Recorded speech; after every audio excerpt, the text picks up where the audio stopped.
My name is Lenny Graves, and I got done with my tarot card readings for the evening. And I want to talk about this because I have a lot of folks who are my friends on Facebook and a lot of different beliefs and stuff like that. And it's come up a few times, and most people will approach me and think that I'm a Satanist. And that's okay. It's close enough, I guess. I mean, I got a Baphomet on my chest. I've got a copy of Satanic Witch for another talk. There's almost Anton-based books. Temple set. I can't even think of them. But I'm not really a traditional Satanist. I thought I'd talk to you guys about why.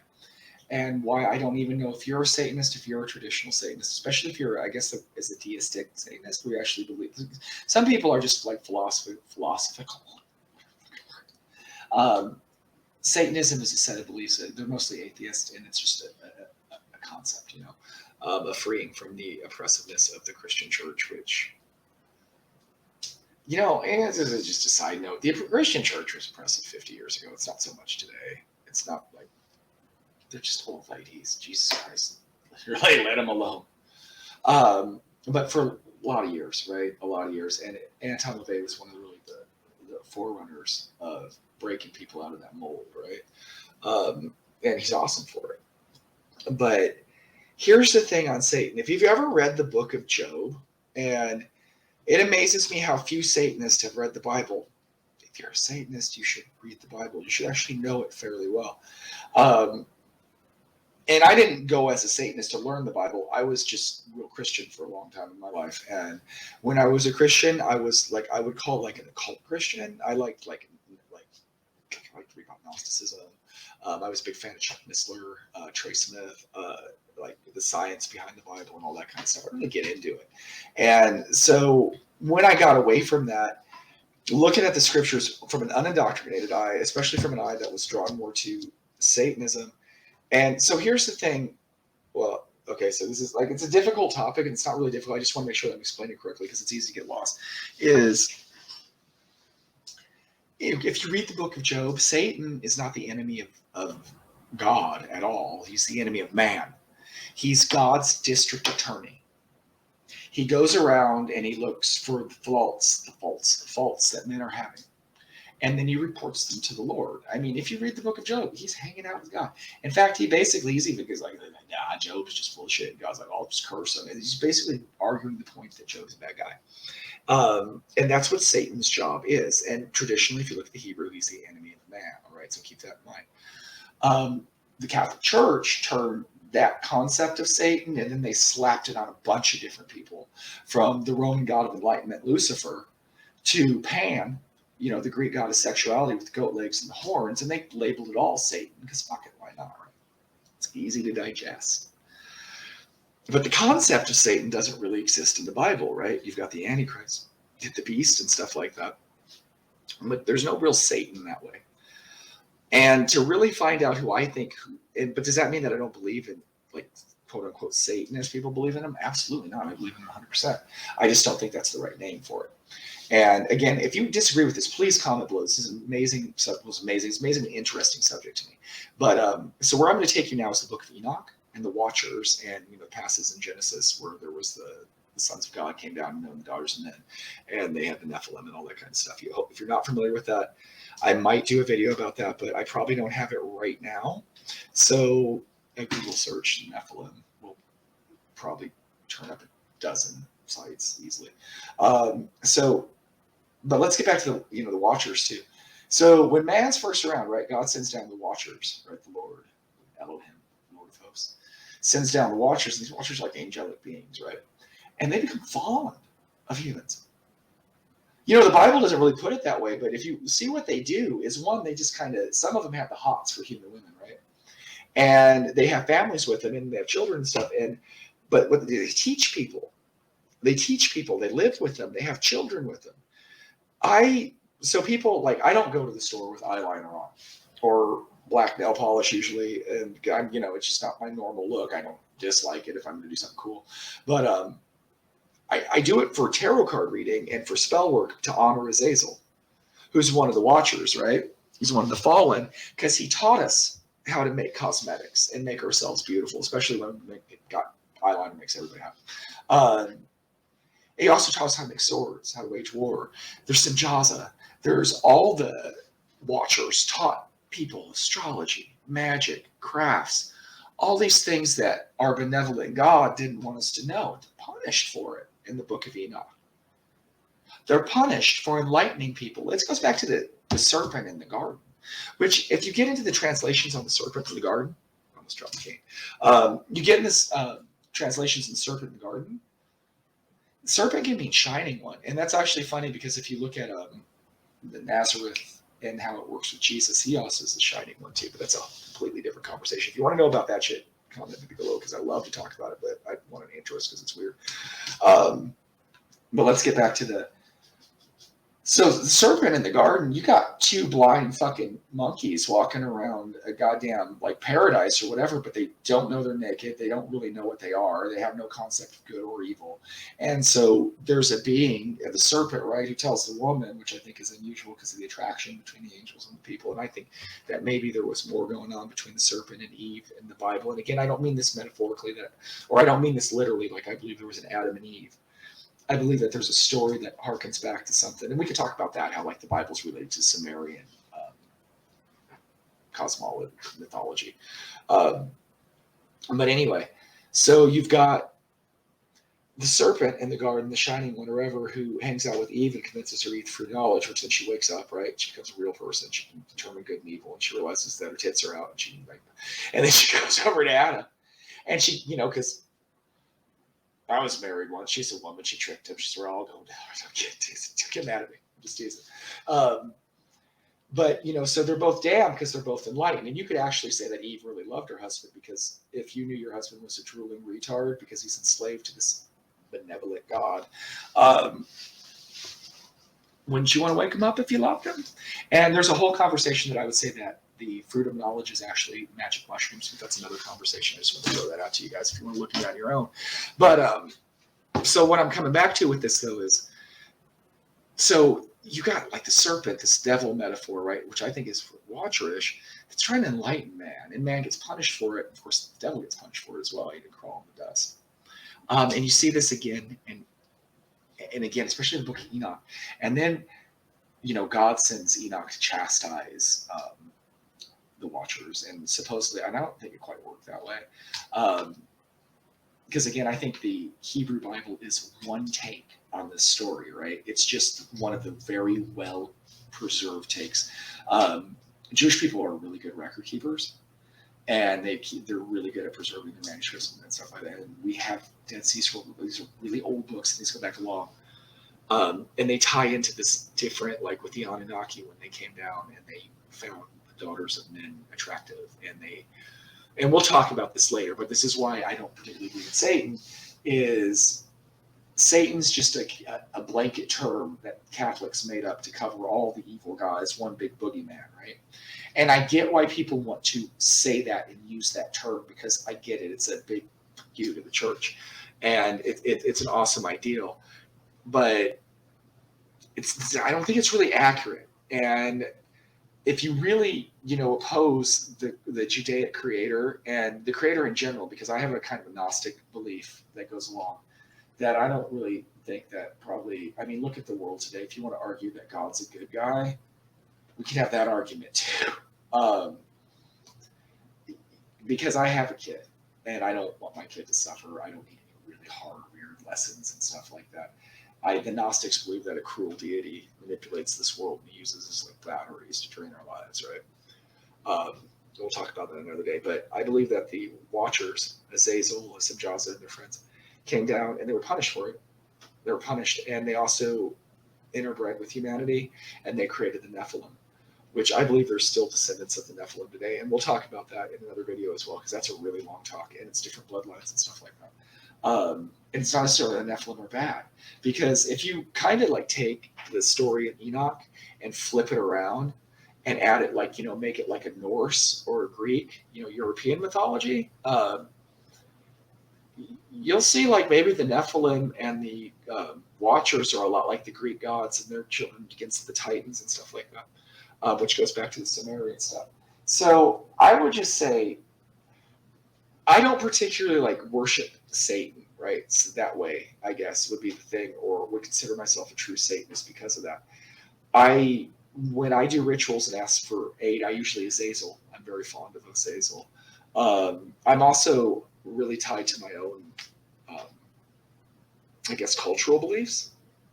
I'm Northman. I'm Danish and Celtic, and I'm Danish and Irish and Polish, and so I really like Northern European. Ruins tattooed on my hands. Identify strongly with the Vanir as well, and Freya and Njord. But again, I believe these are all just different names, right, for the same groups. So I would just encourage people who are on the left hand path, who are Satanists. And again, I'm not insulting you at all, your beliefs. I hope you don't think that at all. I'm just trying to enlighten is that I think that when we call out to Satan, we're just calling out to the enemy of man. When we call it to Azazel, we strengthen that resonance, right? The fallen one who came and tried to fight for us, right? And tried to teach us how to do stuff. If anything, taught us how to wear eyeliner. Just teasing. But again, if you're really into the satanic path, don't just read books you find in the occult store. Read the Book of Enoch. Really, seriously, read that book or listen to it on YouTube. It's fascinating. It'll make you happy. Check out the Sumerian creation tales. Check out Greek mythology. Check out Norse mythology. I don't like to use the word Norse mythology. I don't believe it's a myth. I believe more in the stories of my ancestors than I do in the Catholic Church's crusade to make them Judea.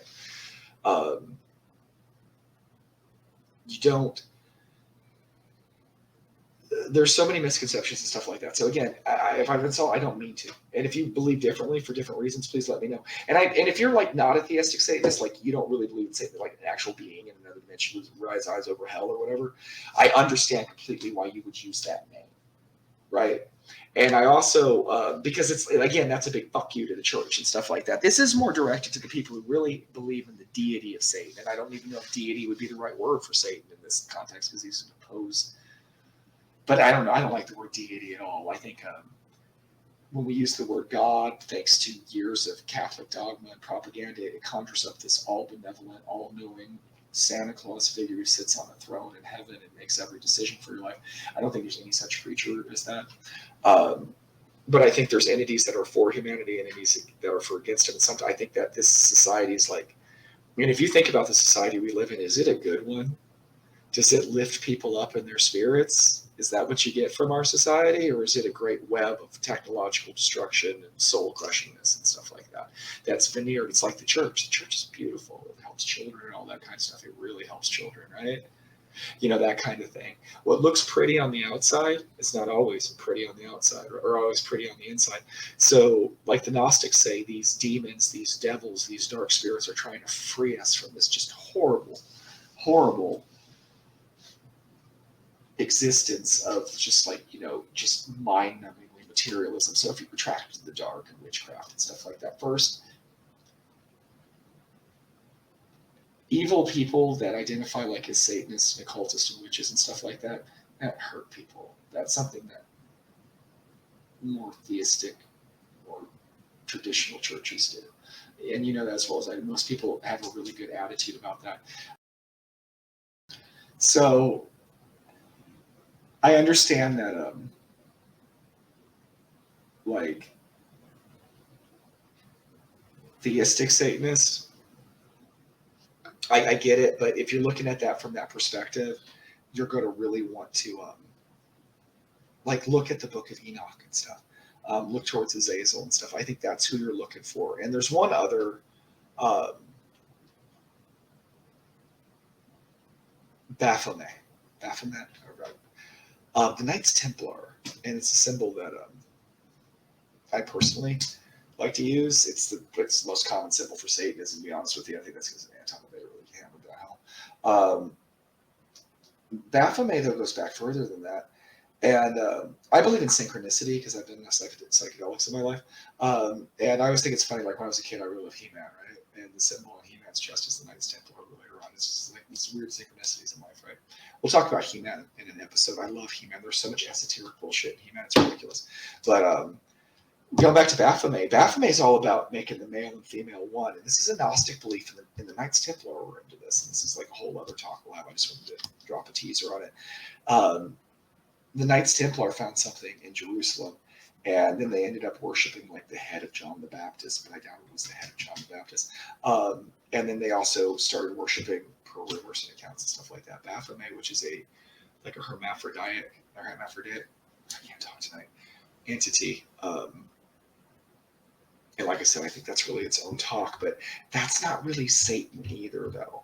So again, and I'm sure a lot of Satanists know this already. This is more actually for the younger folks who are just really trying to get down the left-hand path. If you really want to understand stuff, if you really want to understand like Satanism and stuff like that, you need to understand the Bible. You really do. And I'm not saying that like, oh, go out and get evangelized. No, read the book so you understand who your enemy is, or you understand like the principles in which one was written, right?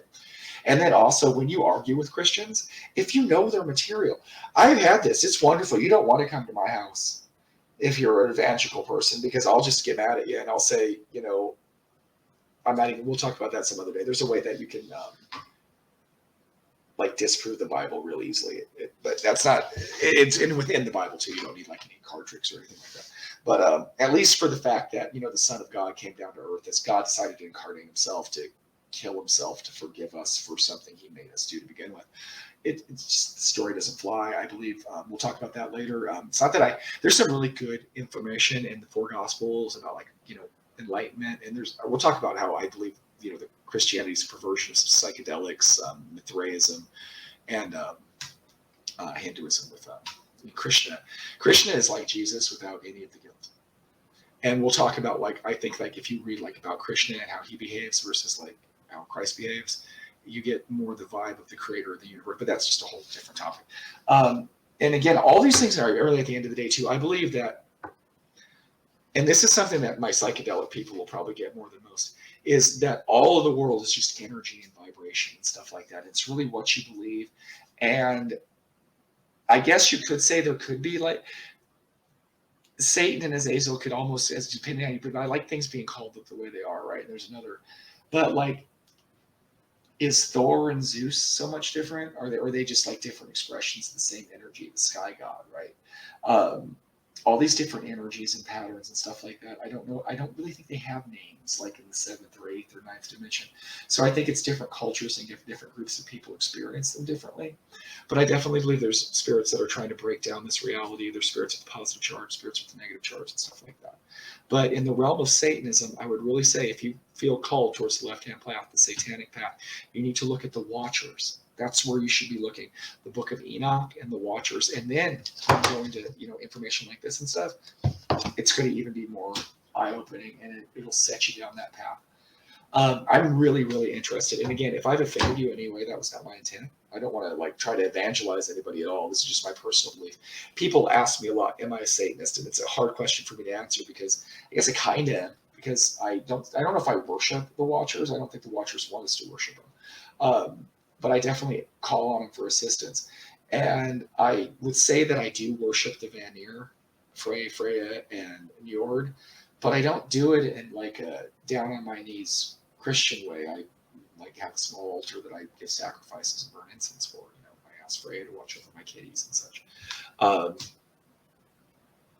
But my belief system's just odd. But I really do believe. But again, I don't believe that really necessarily the Vanir and the Watchers are so different. And there's just tons of these topics, but that's what I wanted people to think about, is that when you use the word Satan, and it's really fine, it's just a word at the end of the day though, but really that keeps people from looking at like Azazel and Samjaza and the other Watchers, and that's just really an interesting story.